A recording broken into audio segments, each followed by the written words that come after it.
નમસ્કાર, સ્વાગત છે આપનું બનાસકાંઠાના રાજકારણમાંથી અત્યારના સૌથી મોટા અને ધમાકેદાર સમાચાર આવી રહ્યા છે। કાંકરેજ તાલુકા પંચાયત ફરી એકવાર શાંતિ લહેરાય છે। ભારતીય જનતા પાર્ટીનો ભગવો। જી હા દર્શક મિત્રો, કાંકરેજના રાજકીય જંગમાં ભાજપે સપાટો બોલાવ્યો છે। કુલ 20 બેઠકો માટે થયેલા મહાસંગ્રામમાં ભારતીય જનતા પાર્ટીએ 13 બેઠકો પર શાનદાર જીત હાંસલ કરી સ્પષ્ટ બહુમતી મેળવી છે, જ્યારે બીજી તરફ કોંગ્રેસે માત્ર 7 બેઠકો પર જ સમેટાઈ ગઈ છે। કાંકરેજની જનતાએ ફરી એકવાર કમળ પર કળશ ઢોળ્યો છે। સૌથી મહત્વની અને રાહતના સમાચાર એ છે કે છેલ્લા 4 વર્ષથી કાંકરેજ તાલુકા પંચાયતના પ્રમુખ અને ઉપપ્રમુખ પદની જે ખુરશીઓ ખાલી પડી હતી તે વનવાસનો આજે અંત આવ્યો છે। આજે આખરે આ બંને મહત્વના હોદ્દાઓ પર નિમણૂક કરી દેવામાં આવી છે। ભાજપે રણનીતિના ભાગરૂપે પ્રમુખ તરીકે વેલસિંહ કેસાજી પરમારના નામ પર મોહર મારી છે અને તેમની તાજપોશી કરવામાં આવી છે, તો બીજી તરફ ઉપપ્રમુખની મહત્વની જવાબદારી બાલુબેન પંજી ભીલડિયાને સોંપવામાં આવી છે અને આ નિમણૂકની જાહેરાત થતાની સાથે જ અત્યારે કાંકરેજ તાલુકા પંચાયત કચેરી ખાતે દિવાળી જેવો માહોલ સર્જાયો છે। કચેરી પરિસરમાં મોટી સંખ્યામાં ભાજપના કાર્યકર્તાઓ, આગેવાનો અને સ્થાનિક લોકો ઉમટી પડ્યા હતા। લોકો તેમજ ભાજપના કાર્યકરો દ્વારા પ્રમુખ અને ઉપપ્રમુખનું ભવ્ય સ્વાગત કરવામાં આવી રહ્યું છે। અહેવાલ જયંતિભાઈ ઠક્કર। કોકરેજ તાલુકા પંચાયતને પ્રમુખ અને ઉપપ્રમુખની ચૂંટણીમાં થઈ એમાં પ્રમુખ તરીકે પરમાર વેલસિંહ એટલે પોતે હું મારી વરણી કરવામાં આવી છે અને ઉપપ્રમુખ તરીકે બાલુબેન પંજી ભીલડિયાની વરણી કરવામાં આવી છે।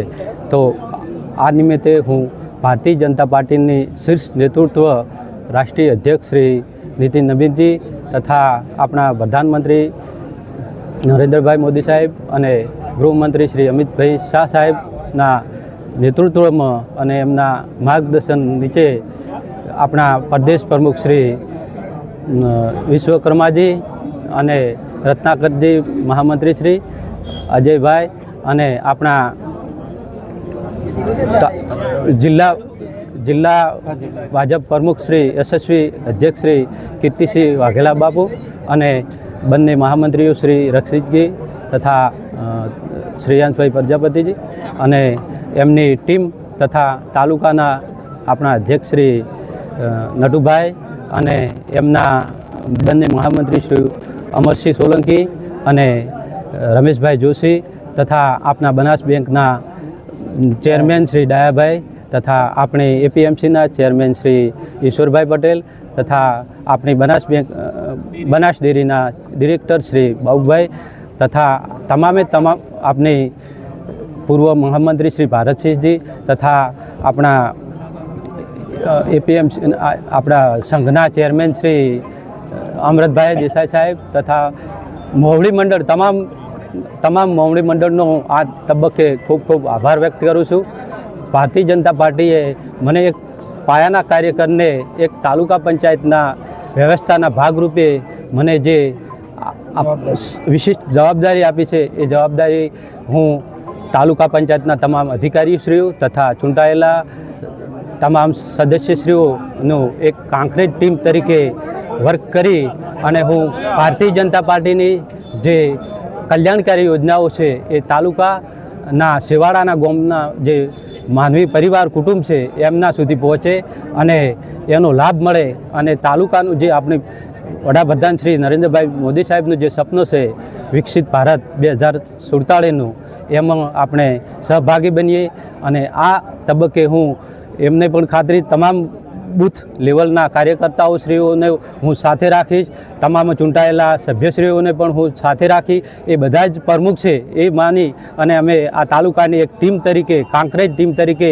એક તાલુકાને આગવું સ્થાન અપાવવા પ્રયત્નો કરશું અને 2026ની જે વિધાનસભાની ચૂંટણી આવે છે 2027ની ચૂંટણીમાં કોકરેજમાં જે કમળ લઈને આવશે એમને અમે જંગી બહુમતીથી પ્રચંડ બહુમતોથી વિજય બનાવી અને કેબિનેટમાં સ્થાન મળે અને કોકરેજ તાલુકાનું આનો વિકાસ છે એનાથી પણ વધુ વિકાસ થાય તથા જે ઘણા વર્ષોથી કોકરેજ તાલુકામાં જે પ્રમુખનું સ્થાન હતું એ સ્થાનમાં જે અપૂરતી હતી એ કાર્યો અમે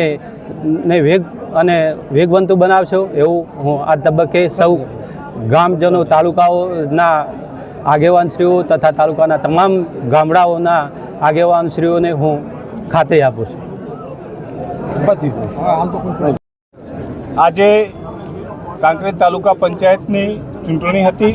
એ ચૂંટણીની અંદર ભારતીય જનતા પાર્ટીના ખૂબ સનિષ્ઠ અને જૂના કાર્યકર્તા એવા વેલસિંહભાઈને પાર્ટીએ પ્રમુખ તરીકેનો મેન્ડેટ આપ્યો છે. એ બદલ હું વેલસિંહભાઈને હૃદયપૂર્વક ખૂબ ખૂબ હાર્દિક શુભકામનાઓ પાઠવું છું. એની સાથે સાથે ચેખલા સીટમાંથી બાલુબેનને ઉપાધ્યક્ષ તરીકેનો મેન્ડેટ આપ્યો છે, તેમજ કારોબારી અધ્યક્ષ તરીકે કીતુબાને મેન્ડેટ આપ્યો છે. પક્ષના નેતા તરીકે આશાબેન હગવણભાઈને પાર્ટીએ મેન્ડેટ આપ્યો છે અને દંડક તરીકે આપણા સુહરી 2 નંબરના સીટના તાલુકાના ડેલિગેટ અઢુપાને મેન્ડેટ આપ્યો છે. તમામ પાર્ટીના કાર્યકર્તાઓને હું હૃદયપૂર્વકની ખૂબ ખૂબ હાર્દિક શુભકામનાઓ પાઠવું છું. આ પ્રસંગે હું ભારતીય જનતા પાર્ટી તાલુકાના અધ્યક્ષ તરીકે તાલુકાની જનતા જનાર્દનને હું એવો આશાવાદ પણ આપું છું કે આ જે ભારતીય જનતા પાર્ટી તરફી આપે બહુમતીથી મતદાન કરી અને ભારતીય જનતા પાર્ટીને જે આપે વિજયનો મેન્ડેટ અપાયો છે, તો તમારી આશા પર હું અહીંયા તાલુકા પ્રમુખ વતી આપ સર્વને એવો આશાવાદ પુનઃ આપીશ કે આગામી સમયની અંદર કાંકરેજ તાલુકાનો સર્વાંગી વિકાસ થાય. આદરણીય પ્રધાનમંત્રી નરેન્દ્રભાઈ મોદી સાહેબનું જે 2047નું વિકસિત ભારતનું લક્ષ્ય છે, એ લક્ષ્યની અંદર આજે તાલુકાની સમગ્ર ટીમ ખભેથી ખભો મિલાવીને આગળ વધશે અને આ તાલુકાના વિકાસ કાર્યની અંદર જિલ્લાના યશસ્વી અધ્યક્ષ અને રાજ્ય સરકારના પૂર્વ મંત્રી અમારા સૌના અને તાલુકાના માર્ગદર્શક સન્માનીય કીર્તિસિંહજી વાઘેલા સાહેબના માર્ગદર્શનની અંદર સમગ્ર ટીમ કામ કરી અને આગામી સમયની અંદર કાંકરેજની અંદર અવિરત વિકાસની યાત્રા ચાલુ રહેશે. એ પ્રકારના આશાવાદ આપ તમામ પ્રજાજોને આપું છું. જય હિન્દ, જય ભારત.